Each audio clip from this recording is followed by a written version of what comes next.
A todos nos encantan las conspiraciones, y conspiraciones no faltaban.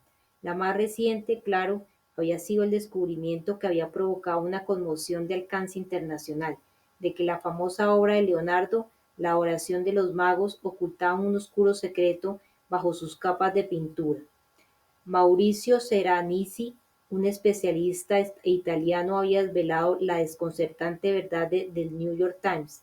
Había divulgado en un reportaje titulado Lo que escondía Leonardo. Seranici había establecido sin margen de error que mientras los trazos verde grisáceos del boceto oculto de la adoración correspondían a Leonardo da Vinci, el cuadro mismo no lo había pintado él. La verdad era que algún pintor anónimo había rellenado el boceto años después de la muerte del genio. Pero más problemático era lo que había debajo de la pintura de aquel impostor, las fotografías realizadas con reflectografía de infrarrojos y rayos X apuntaban a que aquel falso pintor, mientras coloreaba el boceto de Leonardo, había efectuado sospechosas modificaciones en la composición, como intentando subvertir las verdaderas intenciones del maestro. Pero fuera cual fuera la auténtica naturaleza del dibujo oculto, esta aún no se había hecho pública. Con todo, la obra había sido trasladada desde la Galería degli Uffizi de Florencia a un almacén contiguo. Los que visitaban la sala de Leonardo se encontraban con una placa poco aclaratoria en el lugar en el que antes se encontraba la adoración.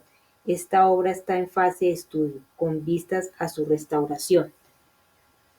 En el extraño mundo de los buscadores modernos del Grial, Leonardo da Vinci seguía siendo el mayor enigma por resolver. Su obra artística parecía siempre a punto de revelar un secreto, y sin embargo lo que fuera que ocultaba permanecía oculto.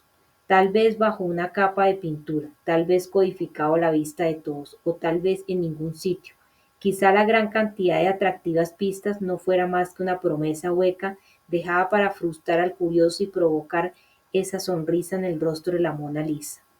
¿Es posible, preguntó Sophie, sacando a Landon de su ensimismamiento, que esta llave abra el lugar donde se encuentra el Santo Grial?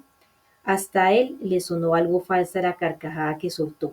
Me cuesta imaginármelo, la verdad. Además, se cree que el Grial está oculto en algún rincón de Gran Bretaña, no en Francia, y le explico un poco la historia. Pero parece la única conclusión racional, insistió ella. Tenemos una llave de altísima seguridad con el emblema del Priorato de Sion, hermandad que, según acabas de contarme, se encarga de custodiar el Santo Grial. Landon sabía que su argumentación era lógica, pero de manera intuitiva le resultaba imposible aceptarla. Circulaba el rumor de que el Priorato había jurado volver a trasladar a Francia el Grial, pero no había ninguna prueba histórica que indicara que eso había sucedido. Incluso en el caso de que la hermandad hubiera logrado traer el Santo Grial hasta Francia, el número 24 de la Rue Haxo, junto a unas pistas de tenis, no parecía un lugar lo bastante noble para su definitivo descanso. Sophie, la verdad es que no acabo de ver qué relación puede tener esa llave con el Santo Grial. ¿Lo dices porque se supone que está en Inglaterra? No, solo por eso. Su paradero es uno de los secretos mejor guardados de la historia. Los miembros del priorato pasan décadas demostrando su fidelidad y discreción antes de ascender los peldaños más elevados de la hermandad, donde finalmente se les revela el paradero del Grial. Es un secreto protegido por un complejo sistema de conocimientos compartimentados, y aunque la hermandad es muy extensa, solo 4 miembros saben simultáneamente dónde se oculta el Santo Grial, el Gran Maestre y los 13 echados. La probabilidad de que tu abuelo fuera uno de ellos es remota. Mi abuelo era uno de ellos, pensó Sophie, pisando el acelerador. La imagen que tenía clavada en la mente confirmaba sin lugar a dudas su estatus en la hermandad.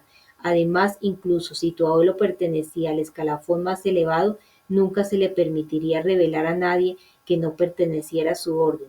Es inconcebible que te dejara acceder a ti al círculo más interno. Pero si ya he estado en él, pensó Sophie, rememorando el ritual del sótano.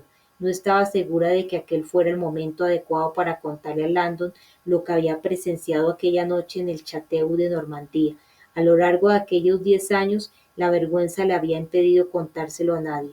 Se estremecía solo con recordarlo. A lo lejos aullaron unas sirenas y notó que el cansancio empezaba a apoderarse de ella. Ahí está, exclamó Landon al ver el gran edificio que albergaba el estadio de Roland Garros. Sophie condujo en dirección del estadio. Tras pasar por varias calles, dieron con la travesía de la Rue Haxo y giraron a la derecha, conduciendo en dirección a los números más bajos. A medida que se alejaban, la calle se iba haciendo más industrial, con naves situadas a ambos lados. Es el número 24, se dijo Landon, buscando secretamente con la mirada el campanario de alguna iglesia. No sea ridículo. ¿Cómo va a haber una olvidada iglesia templaria en este barrio? Es ahí, dijo Sophie, señalando al frente. Los ojos de Landon se posaron en el edificio. ¿Pero qué es esto? La estructura era moderna, una ciudadela maciza con una cruz griega de neón sobre la fachada. Debajo de ella un flamante rótulo que rezaba Banco de Depósitos de Zúrich. Landon se alegró de no haber compartido con Sophie su esperanza de encontrar una iglesia templaria. Era una deformación profesional típica de los expertos en simbología, la tendencia a buscar significados ocultos donde no los había. En aquel caso, Landon había olvidado por completo que la pacífica cruz griega había sido adoptada como símbolo perfecto para la bandera de la neutral Suiza. Al fin el misterio estaba resuelto. Sophie y Landon tenían en su poder la llave de la caja fuerte de un banco suizo.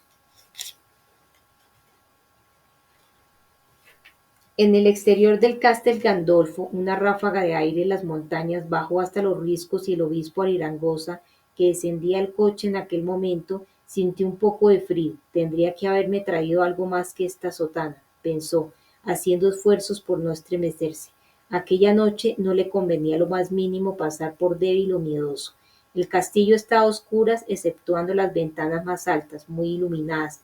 La biblioteca, pensó, están despiertos y esperándome. Bajó la cabeza para protegerse del viento y avanzó sin dedicar siquiera una mirada a las cúpulas del observatorio. El sacerdote que le recibió en la puerta tenía aspecto soñoliento. Era el mismo que había salido a esperarlo hacía 5 meses, aunque en esa noche se mostraba mucho menos hospitalario. Estábamos preocupados por usted, obispo, dijo el sacerdote mirándose el reloj, más molesto que angustiado. Lo siento, hoy en día las compañías aéreas ya no son lo que eran. El sacerdote murmuró algo inaudible. Le esperan arriba, añadió, le indicaré el camino. La biblioteca era una enorme sala cuadrada revestida de madera oscura desde el suelo hasta el techo. En sus 4 paredes las altas estanterías estaban atestadas de libros. El suelo era de mármol ámbar con franjas de basalto negro que formaban un dibujo y recordaban que aquel edificio había sido un espléndido palacio. Bienvenido, obispo, dijo una voz de hombre que venía del otro extremo de la sala.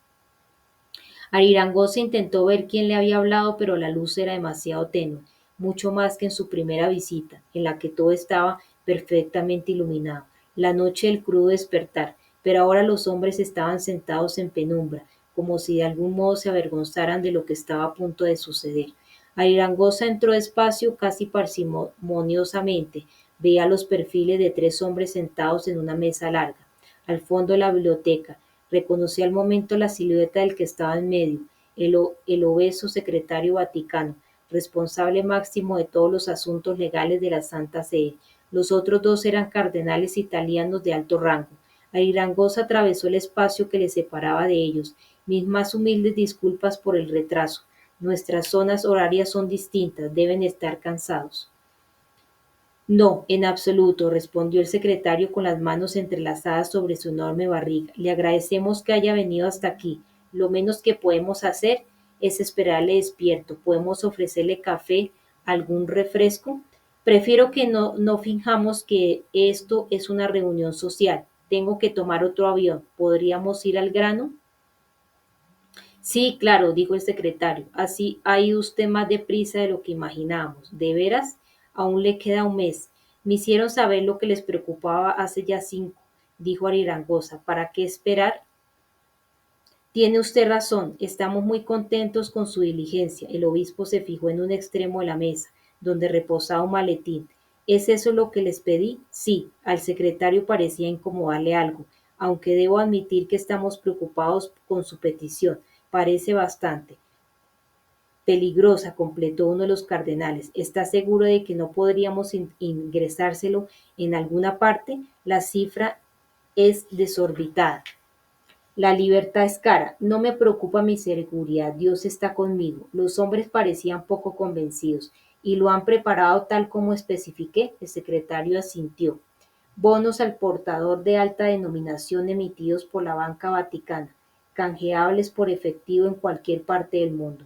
Arirangosa se acercó hasta el extremo de la mesa y abrió el maletín. Dentro había dos grandes fajos de bonos, con el escudo vaticano y la palabra portatore, escrita en el dorso, lo que hacía que quien los tuviera en su poder pudiera cambiarlos por el valor especificado. El secretario parecía tenso. Debo decirle, obispo, que nuestra prevención sería menor si esos dos fondos fueran en efectivo. No podría levantar tanto peso, pensó Arirangosa cerrando el maletín. Los bonos son canjeables por efectivo, me lo han dicho ustedes mismos. Los cardenales intercambiaron miradas de incerteza. Sí, pero queda constancia de que el emisor es la Banca Vaticana. Arirangosa sonrió para sus adentros. Aquel había sido precisamente el motivo por el que el maestro le había sugerido que cobrara en bonos vaticanos. Era una especie de garantía, de seguro. Ahora todos vamos en el mismo barco. Se trata de una transacción totalmente legal, dijo Arirangosa. El Opus Dei es una prelatura personal del Vaticano, y su santidad puede distribuir el dinero como más convenientemente le parezca. Aquí no se está quebrantando la ley en modo alguno. Tiene razón, y sin embargo, el secretario se echó un poco hacia adelante y la silla crujió con el peso. No tenemos conocimiento de lo que van a hacer con esos fondos y si se tratara de algo ilegal. Teniendo en cuenta lo que me están pidiendo a cambio, contraatacó Arirangosa, lo que haga con ese dinero no es de su incumbencia. Se hizo un largo silencio. Saben que tengo razón, pensó el obispo. Y bueno, supongo que querrán que les firme algo. Los tres dieron un respingo y le alargaron un papel, como si quisieran que se marchara de allí cuanto antes. Arirangosa miró el documento que tenía delante. Llevaba el sello papal. Es idéntico a la copia que me enviaron, exactamente igual. Al obispo le sorprendió su propia falta de emoción en el momento de firmar. Sin embargo, los tres hombres allí presentes parecieron suspirar de alivio. Gracias, obispo, dijo el secretario. Su servicio a la iglesia no se le olvidará nunca. Arirangosa cogió el maletín y al hacerlo notó el peso de la promesa y la autoridad. Todos se miraron un instante como si quedara algo más por decir, pero en principio todo estaba ya resuelto. Arirangosa se giró y se encaminó a la puerta. Obispo, dijo uno de los cardenales cuando ya estaba a punto de traspasarla. Sí, respondió él dándose la vuelta. ¿A dónde va a ir ahora? Arirangosa sintió que la pregunta era más espiritual que geográfica, pero no tenía ninguna intención de hablar de moral a aquellas horas. A París, dijo, y salió de la biblioteca. El Banco de Depósitos de Zúrich era una de estas instituciones bancarias abiertas las 24 horas del día y que ofrecían una moderna gama de servicios anónimos en la tradición suiza de las cuentas numeradas, con sucursales en Zúrich, Kuala Lumpur, Nueva York y París. El banco había ampliado sus servicios hacía poco para ofrecer el acceso anónimo informatizado a depósitos encriptados y a copias de seguridad digitalizadas. Pero el servicio que más clientes solicitaban seguía siendo el más antiguo y el más simple: las cajas fuertes de seguridad. Quien deseaba poner a buen recaudo cualquier cosa, desde acciones de bolsas hasta pinturas valiosas, podía depositar sus pertenencias de manera anónima, asegurándolas mediante una sofisticada serie de filtros de alta tecnología, y retirarlas en cualquier momento, manteniendo asimismo un total anonimato. Sophie frenó. Habían llegado al final del trayecto. Landon se quedó mirando aquella anodina muestra de arquitectura y le pareció que el Banco de Depósitos de Zúrich era una empresa con poco sentido del humor. El edificio era un rectángulo sin ventanas que parecía hecho totalmente de acero, como un enorme ladrillo metálico. La fachada estaba rematada por una brillante cruz griega de neón de 5 metros de altura. La fama de discreción de la banca suiza se había convertido en una de esas exportaciones más lucrativas. Instalaciones como aquella generaban controversia entre la comunidad artística, pues proporcionaban un escondrijo seguro para los ladrones de obras de arte, que podían ocultarles durante años si hacía falta, hasta que las cosas se calmaran. Como las cajas de seguridad no eran susceptibles de inspección policial por estar protegidas por leyes de privacidad, y como estaban vinculadas a cuentas numéricas y no nominativas, los ladrones podían estar seguros de que sus objetos de valor estaban a salvo y no se les podía inculpar de su robo.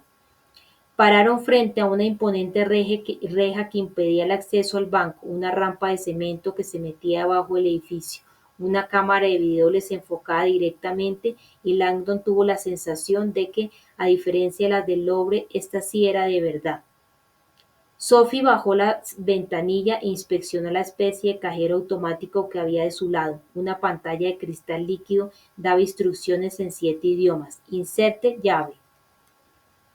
Sophie cogió la llave dorada del lector óptico y volvió a fijarse en aquel dispositivo.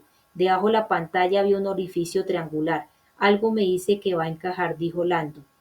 Sophie metió en él la base de la llave, idéntica en forma, y la introdujo hasta el fondo. Al parecer, no hacía falta girar aquel tipo de llaves. Al momento la reja empezó a abrirse. Sophie levantó el pie del freno y descendió por la rampa hasta una segunda reja, junto a la que había otro de esos cajeros. Detrás de ellos la primera reja se cerró y los dejó atrapados como un barco entre las compuertas de una esclusa. A Lando no le hacía ninguna gracia esa sensación de encerramiento. Esperemos que esta también se abra. El segundo podio funcionaba con el mismo sistema, inserte llave. Cuando Sophie lo hizo, la segunda reja se abrió al momento. Instantes después ya estaban bajando por la espiral de aquella rampa hasta las entrañas del edificio. El garaje era pequeño y estaba poco iluminado, con sitio para unos 12 coches. Al fondo, Landon divisó la entrada principal. Sobre el suelo de cemento se extendía una alfombra roja que invitaba a los clientes a traspasar una enorme puerta metálica de aspecto macizo. Esto sí es que es un buen ejemplo de mensajes contradictorios, pensó Landon. Bienvenidos y prohibida la entrada. Sofía aparcó en una plaza que quedaba cerca de la entrada y paró el motor. Mejor que dejes aquí la pistola. Será un placer, se dijo para sus adentros metiéndola debajo del asiento. Se bajaron del coche y se acercaron a la puerta de acero caminando sobre la alfombra roja. No tenía tirador, pero en la pared al lado había otro orificio triangular, esta vez sin indicaciones. Es para disuadir a los tontos. Sophie se rió nerviosa. Vamos, vamos allá. Metió la llave en el orificio y la puerta se abrió con un ligero chasquido. Se intercambiaron una mirada y entraron. La puerta se cerró a sus espaldas. La decoración del vestíbulo del Banco de Depósitos de Zúrich era la más impresionante que Landon había visto en su vida. Allí donde la mayoría de bancos se conformaban con los mármoles y los granitos de rigor, este había optado por recubrirlo todo de placas y remaches de metal. ¿Quién paga la decoración?, se preguntó Landon. ¿Aceros industriales? Sophie parecía sentirse igualmente intimidada. Había acero por todas partes, en el suelo, en los mostradores, en las puertas y hasta las sillas parecían de hierro forjado. Con todo, el efecto era impresionante y el mensaje quedaba muy claro. Están a punto de entrar en una cámara acorazada. Un hombre corpulento que había tras su mostrador les miró cuando entraron, apagó el pequeño televisor que estaba viendo y les saludó con una amplia sonrisa. A pesar de sus enormes músculos y de su bien visible pistola, su acento cantarín exhibía la delicada cortesía de un botón suizo. Bonjour, dijo. ¿En qué puedo ayudarles? Aquel saludo bilingüe era el último ardid europeo. En lo que a hospitalidad se refería, no daba nada por supuesto, y dejaba la puerta abierta al interlocutor para responder en el idioma con el que se sintiera más cómodo. Sophie no lo hizo en ninguno. Se limitó a dejar la llave sobre el mostrador. El hombre miró la llave y al momento se levantó de su silla. Sí, claro. Su ascensor está al fondo del pasillo. Avisaré a alguien que van para allá. Sophie asintió y volvió a coger la llave. ¿Qué planta? El hombre le dedicó una mirada extrañada. La llave le ordena al ascensor a qué planta va. Ella sonrió. Ah, sí, claro. El guardia los vio alejarse camino del ascensor, insertar la llave, entrar y desaparecer. Tan pronto como la puerta se cerró, descolgó el teléfono. No iba a avisar a nadie de su llegada. No hacía falta. Cuando el cliente insertara la llave en la primera reja, se activaba automáticamente un sistema de aviso. Lo que iba a hacer era llamar al director de guardia. Mientras esperaba a que le contestara, encendió otra vez la tele y se puso a mirarla. La noticia que estaba viendo cuando le habían interrumpido ya estaba acabando. No importaba, volvió a echar un vistazo a los dos rostros que aparecían en el televisor. El director respondió: «Uy, señor, tenemos un problema. ¿Qué sucede? La policía está buscando a dos fugitivos y